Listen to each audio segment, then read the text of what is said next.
sallallahu alaihi wasallam کی بارگاہ میں عقیدتاً انداز میں درود پاک کا تحفہ پیش کرے تو پڑھ اللہم صلی علی سیدنا شفیعنا مولانا محمد علیہ وسلم صلو علیہ صلاۃ و سلام علیہ یا رسول اللہ صلی اللہ علیہ وسلم۔ شاعر کہتا ہے وادی رضا کے کوہ ہمالا رضا کا ہے،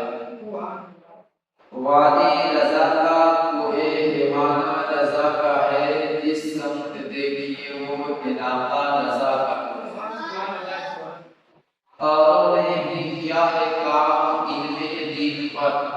جو کچھ ہے اس صدی میں تنہا رضا کا ہے، جو کچھ ہے اس صدی میں تنہا رضا کا ہے۔ اور کسی شاعر نے کہا ہے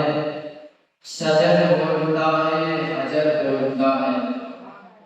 شجر بولتا ہے حجر بولتا ہے،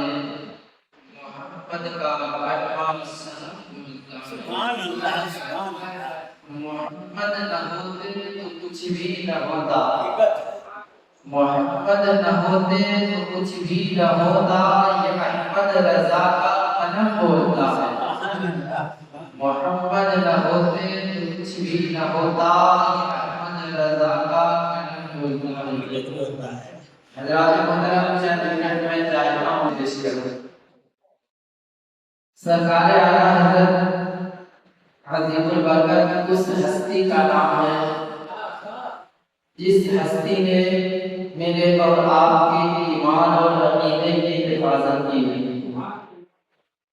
دنیا جانتی ہے، سب کو معلوم ہے کہ ہندوستان میں دو ہستی ایسے ہیں تو اور بھی، لیکن سب سے زیادہ اگر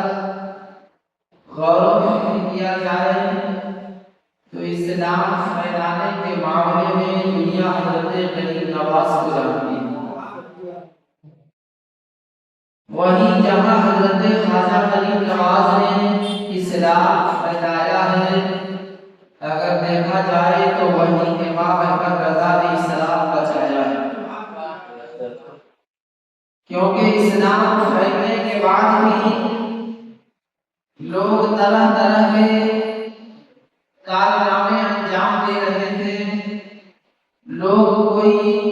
گمراہ ہو رہا تھا تو کوئی اپنے عقیدے میں کمزور ہو رہا تھا تو کوئی اللہ اکبر فاسق و فاجر ہو رہا تھا تو کوئی اللہ اکبر میرے عزیز اور میرے بزرگوں بہک رہے تھے، تو ان سارے بہکے ہوئے کو راہ راست میں لانے والے کا نام امام احمد رضا ہے۔ سارے بہکے ہوئے لوگوں کو راہ راست میں لانے والے کا نام احمد رضا ہے۔ اور میرے عزیزوں اور میرے بزرگوں اور میرے دوستوں، احمد رضا کی شان اور عظمت کا کیا کہنا ہے؟ معلوم ہے آپ کو امام احمد رضا کی ذات وہ ذات ہے، کتابوں میں لکھا گیا ہے کہ آپ 4 سال کی عمر میں نازلہ قرآن مکمل کیا ہے۔ اللہ 4 سال کی عمر، سبحان اللہ،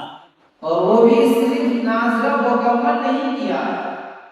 کتابوں میں لکھا گیا ہے کہ ایک استاد آتے تھے آپ کو پڑھانے کے لیے، آپ کے دادا جان ایک استاد کو فکس کیا تھا کہ آپ آ کر کے میرے پوتے کو درس دیجیے، قرآن پڑھائیے، اور یہی دین کا طریقہ بھی ہے میرے عزیزوں اور میرے بزرگوں، اپنی اولادوں کو سب تعلیم دیجیے، لیکن سب سے پہلے قرآن کی تعلیم دیجیے، دین کی تعلیم دیجیے، جس سے اسے پتا ہو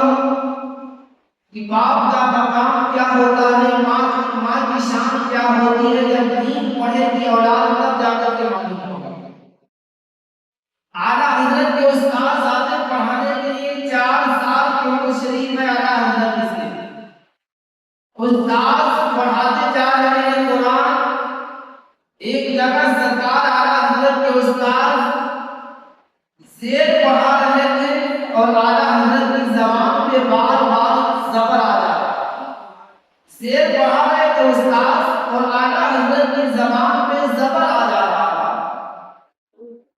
تو اعلیٰ حضرت کو استاد سمجھا رہے بتا رہے بیٹا زبر نہیں یہاں زیر پڑھو. اتنا دیکھا علامہ نبی علی خان آپ تو الحمدللہ پورے خاندانی عالم ہیں. اگر دیکھا جائے تو دادا پردادا باپ پورے خاندانی عالم ہیں, پورے خاندانی مفتی ہیں. اگر دیکھا جائے کتابوں میں لکھا گیا ہے کہ اعلیٰ حضرت کے استاد بار بار کہتے رہے بیٹا یہاں زیر ہے زیر پڑھو, لیکن آپ زبر